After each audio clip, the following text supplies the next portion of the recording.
네, 여러분 안녕하세요. 오늘은 비트백서 시간입니다. 오늘 다룰 내용은요, 이 웹3에 대해서 한번 얘기 드려볼게요. 웹 3.0이라고도 하고 웹3라고도 하죠. 인터넷 버전 3라고 해야 될까요? 뭔가 지금보다는 뒷세대, 앞으로 다가올 인터넷 세상, 뭐 이렇게 이해하시면 될 것 같아요. 이 웹3라고 하는 게 도대체 뭐냐, 그리고 이게 도대체 왜 지금 만들어지고 있는 중이냐, 우리는 왜 여기에 앞으로 미래가 여기 있다, 뭐 이렇게까지 얘기를 하느냐, 이 얘기를 한번 들어보겠습니다. 왜냐하면 비트코인과 아주 밀접한 연관이 있기 때문인데요.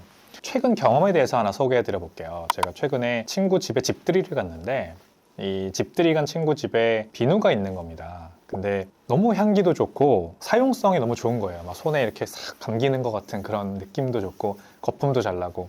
그래서 어디 거냐고 물어보니까 처음 들어보는 브랜드였어요. 그리고 심지어 이 비누를 하나 살 때마다 회사 매출의 일부가 지역사회에 또 기부되는 그런 또 착한 기업이더라고요. 그래서 너무 좋았습니다. 이 경험도 좋고 또 이 목적도 좋잖아요. 그러다 보니까 저도 사고 싶어지더라고요. 그래서 당장 인터넷으로 찾아봐서 잔뜩 구매를 했죠. 비누는 뭐 원래 쟁여놓고 쓰는 거 아닙니까? 이 작은 경험 하나가 보여주는 게 뭔지 아세요, 여러분?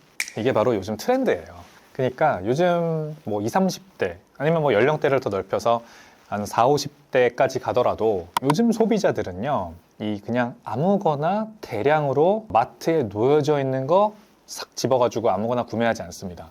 심지어 마트 가서도 계란을 하나 살 때도 꼼꼼하게 따져보고 사잖아요. 동물 유정란, 뭐 이게 이 닭이 어느 정도 케이지에서 살다가 낳은 달걀인지 계란인지, 그래서 너무 척박한 환경에서 낳은 달걀이면 안 좋은 요소도 있을 것 같고, 그래서 이제 등급 보고 계란 사지 않습니까? 뭐 게다가 원산지 따지는 거는 뭐 야채나 이런 거 살 때 당연한 거고, 요즘은 아무튼 이 대량 구매의 개념이 상당히 축소됐다는 느낌이 듭니다. 예를 들어 또 이런 것도 있어요. 자동차를 살 때도 예전에는 당연히 딜러샵에 가서 시운전도 해보고 남들이 다 사는 벤츠, BMW 이런 걸로 보통 귀결되죠. 그리고 색깔도 웬만하면은 유행 안 타는 거, 그리고 내가 언제 봐도 그냥 질리지 않게 탈 수 있는 까만색, 흰색 아니면 회색 이런 것들로 많이 차를 사잖아요. 근데 요즘 길거리 나가보시면 되게 이 형형색색의 차들이 많이 보이는 거 여러분들도 아마 좀 공감하실 거예요. 우리나라는 그래도 아직도 까만색, 회색, 이런 흰색 이런 차들이 많은데 해외 나가보면요, 일본, 뭐 대만, 홍콩 가보시면은 여러분 차가 이 테슬라가 거의 국민차처럼 많이 보이거든요. 테슬라가 진짜 국민차처럼 많이 보이는데 이 순정으로 타는 차가 거의 없습니다. 다 뭔가 튜닝을 해서 타고 다녀요. 아니면 색깔 도색이라도 하던지 이런 식으로 이 개인의 개성을 굉장히 중시하는 사회가 지금 되고 있습니다. 이 트렌드가 보여주는 게 뭐냐? 바로 개인화, 맞춤화, 탈중앙화 트렌드입니다. 개인화, 맞춤화, 탈중앙화. 우리는 그동안은 이 시간을 저는 한 200년 정도까지 거슬러 올라가는데요, 군집화, 집단화의 세상에 살았어요. 모일수록 강했습니다. 그리고 이 안에서 개인의 색깔은 잠시 내려놓고 버려야 했어요. 최대한 감추는 게 좋았어요. 그냥 그 조직에 속해서 그 조직이 똘똘 뭉치고 그 규모가 커지면 커질수록 더 높은 부가가치를 생산하는 그런 세상에 살았습니다. 뭐 우리 부모님 세대들만 하더라도 대기업에 다니면서 안정적인 직장, 높은 연봉 받고 그러면서 정년퇴직 때까지 열심히 봉사하고 가정을 만들고 이런 게 이제 하나의 황금률이었죠. 우리 사회에서 잘 사는 방법이라고 하면 그런 거였습니다. 근데 요즘은 그런 것들도 많이 깨졌죠.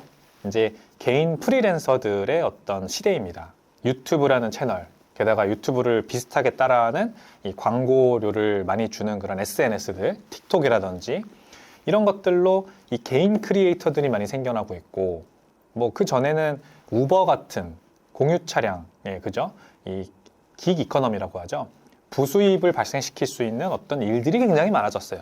그러다 보니까 단순히 직장만 다니고 아니면 직장도 뭐 아주 좋은 고액 연봉을 받는 대기업을 막 지원해서 거기에만 들어가면 잘 사는 거야 이렇게 생각하는 사람들보다는 자영업도 하고 뭐 내가 카페 같은 거 창업도 도전해보고, 그리고 부수입을 벌 수 있는 여러 가지 아르바이트도 하고 뭐 SNS, 유튜브도 해보고 이런 식으로 요즘은 또 출간도 굉장히 자유롭잖아요. 책 쓰고 이렇게 개인의 영역이 굉장히 확대되는 중이에요. 그래서 제가 아직 읽어보지는 못했는데 그 국내 그 유명한 책이 있죠. 데이터로 세상을 보시는 송기령 씨가 쓰신 뭐 핵개인의 사회라든지 이런 책들 제가 못 읽어보긴 했는데 제목이 굉장히 공감이 돼요. 제가 아직 그 책을 못 읽어봤는데 한번 꼭 읽어보고 싶어요. 일단 제목부터 너무 공감이 되는 거예요.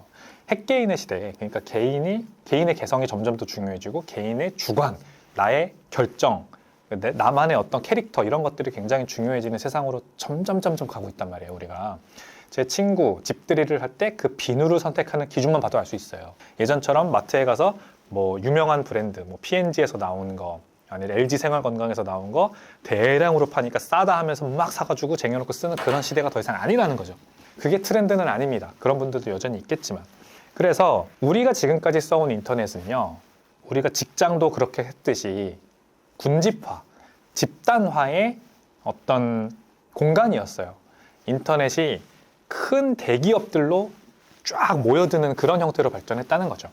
인터넷 서치 엔진은 구글, 우리나라로는 이제 네이버, 메신저는 페이스북. 그러니까 제2, 제3의 경쟁자가 등장할 수가 없는 완전한 중앙화, 군집화, 집단화에 인터넷이 지금까지 우리의 세상을 점령해왔다는 거죠. 뭐 핸드폰만 해도 그래요. 애플 아니면 그 외에 뭐든 것이잖아요. 삼성폰, 뭐 화웨이, 뭐 샤오미 이런 것들도 다 안드로이드로 다 모여 있습니다. 삼성은 뭐 그 자체 소프트웨어를 만들다가 포기했죠. 애플 아니면은 그 외 모든 것들입니다. 안드로이드. 이런 식으로 우리는 선택을 할 수가 없는, 그러니까 가장 좋은 것으로 네트워크 효과에 따라서 확 몰려드는 세상을 살았단 말이에요. 근데 이게 깨지고 있어요, 지금.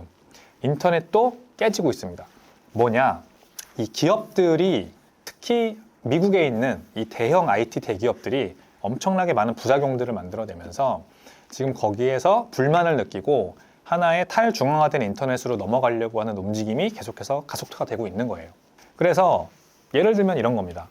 인터넷에서 내가 뭔가 정치적인 발언을 했다. 유튜브에 내가 어떤 정치적인 발언을 해서 영상을 올렸다.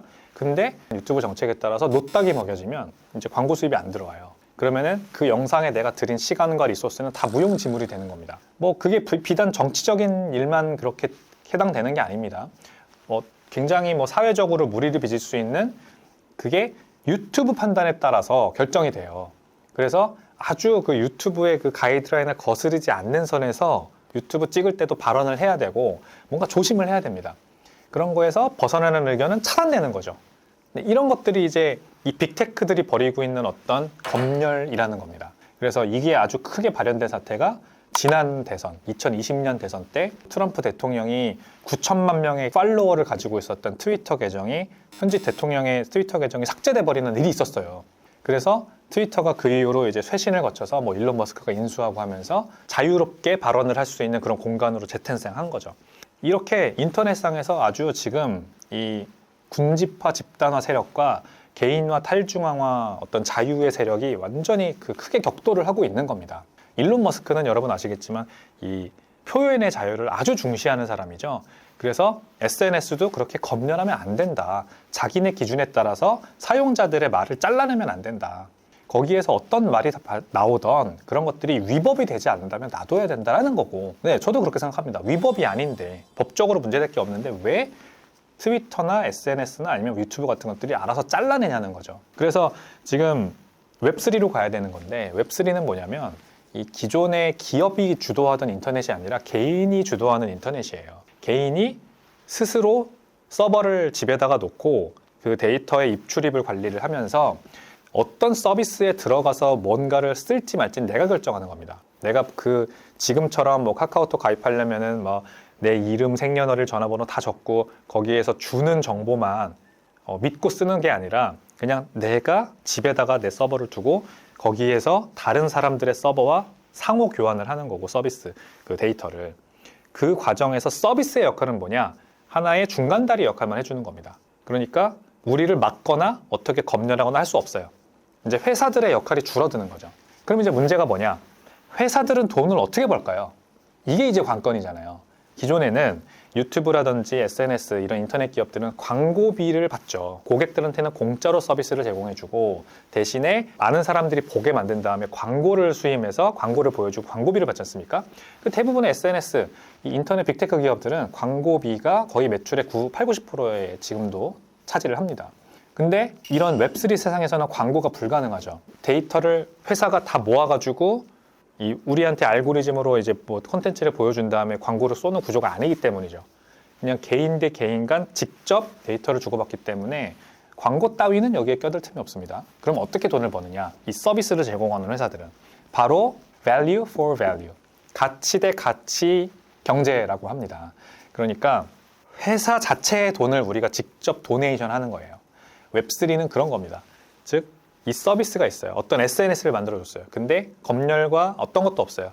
내가 그냥 내 마음대로 내 서버를 가지고 거기에 접속할 수 있어요. 그리고 거기에 다른 사람들과 P2P 네트워크 그물망을 활용해서 이제 SNS 데이터를 주고받을 수 있다는 거죠.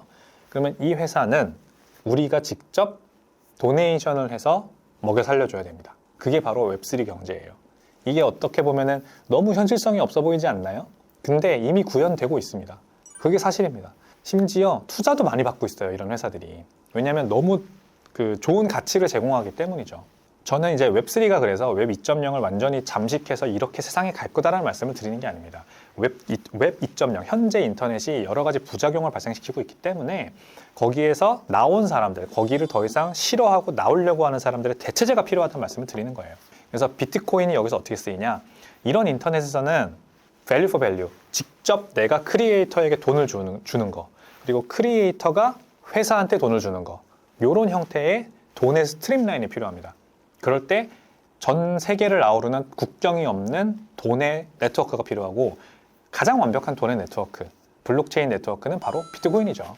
다른 것들도 쓰일 수 있겠습니다만 결국 가장 강한 네트워크가 선택받을 겁니다. 가장 많은 사람들이 들어와 있고 가장 끊김없이 국경에 제한 없이 돈의 전송이 가능하기 때문에 비트코인이 이 웹3 경제에서는 필수 재화로 쓰인다. 마치 지금 우리 지구에서 석유가 없어서는 안 될 재화로 쓰이는 것처럼 그런 겁니다. 제가 어떤 팟캐스트를 들어요, 웹3에서. 근데 이 팟캐스트를 듣게 해줄 수 있는 이 팟캐스트 서비스는 저희한테 어떤 광고도 보여주지 않아요. 유료도 아니에요. 무료예요. 근데 팟캐스트를 들을 때 제가 그 크리에이터에게 후원을 합니다. 팟캐스트를 듣는 동안 분당 1억 분의 10 비트코인씩 제 지갑에서 직접 비트코인이 빠져나가게 설정을 해놓을 수 있어요. 이게 바로 돈의 스트리밍이라는 개념입니다. 그러면 그 크리에이터들은 그렇게 쫙 자기 방송을 듣는 고객들에게, 소비자들에게 비트코인을 쫙 모으잖아요. 더 좋은 방송을 할수록 더 많은 돈이 모여요. 지금 유튜브처럼 막 어그로성 그 썸네일 박아놓고 어떻게든 클릭만 유도하면 광고를 받는 그런 구조가 아니라 훨씬 건강한 인터넷 생태계가 만들어집니다. 더 건강하고 더 오래 보는 콘텐츠를 만들어야 더 많은 후원이 들어오잖아요. 더 많이 보게 되니까. 그러면 이 사람들이, 이 크리에이터들이 이제 비트코인을 출금할 거 아니에요.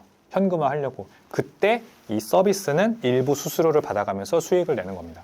이런 식으로 value for value, 내가 직접 좋은 가치를 제공해야 돈이 들어오는 형태의 정상적인 경제가 만들어지는 겁니다. 웹3는 그런 겁니다. 이게 정상입니다. 내가 일을 열심히 해서 돈을 벌어야지 막 어그로성 컨텐츠 만들어서 클릭베이트만 만들고 그것 때문에 광고비 받는 게 어떻게 좋은 경제냐는 거죠. 기업들도 똑같아요. 그냥 아무것도 안 만들어도 돼. 페이스북 같은 것도 그냥 잘 만들어 놓고 사람만 몇억 명 쓰면은 그 다음부터는 어떤 캐펙스 투자도 할 필요 없잖아요. 그냥 돈만 계속 들어와, 광고비만. 그러니까 독과점이 형성되고 걔네들은 아무것도 안 해도 돈을 버니까 부패하고 관료화 되는 거예요. 이런 것들에 대한 대체제가 필요하고 이게 웹3입니다. 웹3에서는 비트코인이 석유입니다.